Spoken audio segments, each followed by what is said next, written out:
Oi, gente. Todo mundo já ouviu falar sobre a seleção natural, né? A teoria de Darwin sobre a evolução das espécies.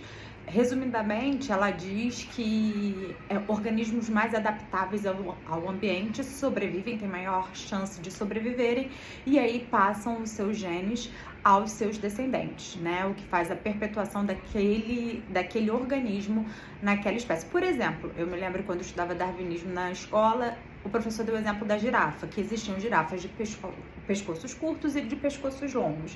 Então, aqui tinha pescoço longo, ela poderia pegar o fruto não só na parte de baixo da árvore, como o fruto na parte de cima da árvore. Então, ela tinha mais chance de sobreviver, porque ela tem acesso maior ao alimento. Então, como ela sobreviveria mais, os seus genes teriam chances de serem passados mais. Por isso que hoje em dia a gente tem girafas de pescoços longos e não mais as girafas de pescoços curtos. Um exemplo bem rápido para vocês entenderem a teoria da evolução de Darwin.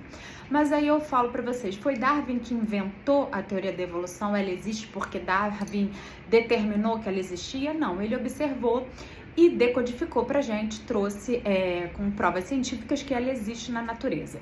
Mas ele não é o criador, ele não é o inventor, ele não pôs ela na natureza.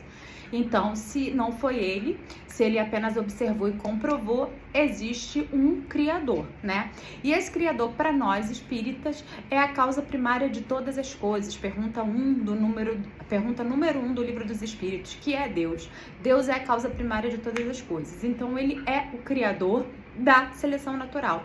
Pra gente, as coisas evoluem, inclusive as espécies dos seres vivos, sejam elas de quais reinos pertençam. Então, a seleção natural que Darwin teorizou, ela não vai de encontro à doutrina espírita. Pelo contrário, a doutrina espírita, ela prega o encontro da ciência com a religião. Ela veio no pós-iluminismo justamente para isso. E para elucidar um pouquinho, eu vou falar para vocês aqui, Livro dos Espíritos, capítulo 3, Diversidade das Raças Humanas.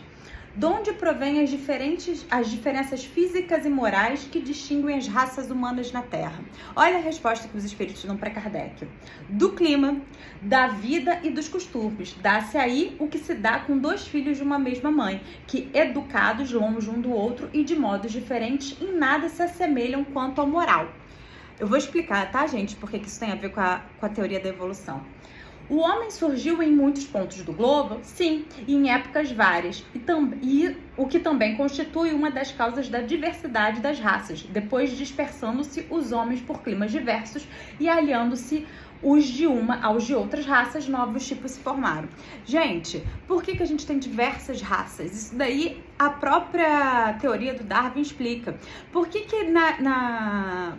na África, nós temos pessoas com um tom de pele negro, mais escuro, porque elas têm maior produção de melanina. Por quê? Por causa do sol. Era uma questão biológica, de proteção. Aquelas pessoas que viviam ali teriam mais chance de sobreviver àquele sol intenso com uma produção de melanina maior.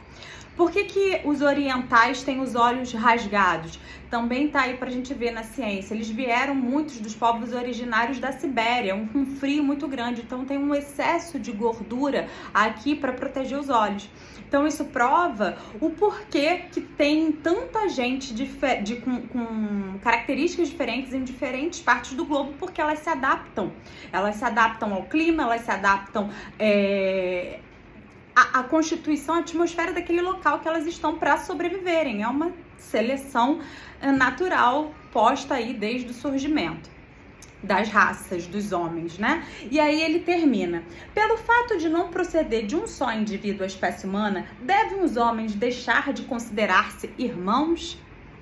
Todos os homens são irmãos em Deus, dizem os espíritos, porque são animados pelo espírito e tendem para o mesmo fim. Estais sempre inclinados a tomar as palavras na sua significação literal. Isso daí foi um esporrinho que ele deu no Kardec. É normal a gente ver os espíritos serem bem diretos assim. E aqui ele ainda falou assim, na pergunta 53, letra A. Estas diferenças constituem espécies distintas? Certamente que não. todos são da mesma família. Porventura, as múltiplas variedades de um mesmo fruto são motivo para que elas deixem de formar uma só espécie? Então isso é para vocês entenderem sobre a diversidade das raças e o quanto que a ciência e a doutrina espírita são aliadas.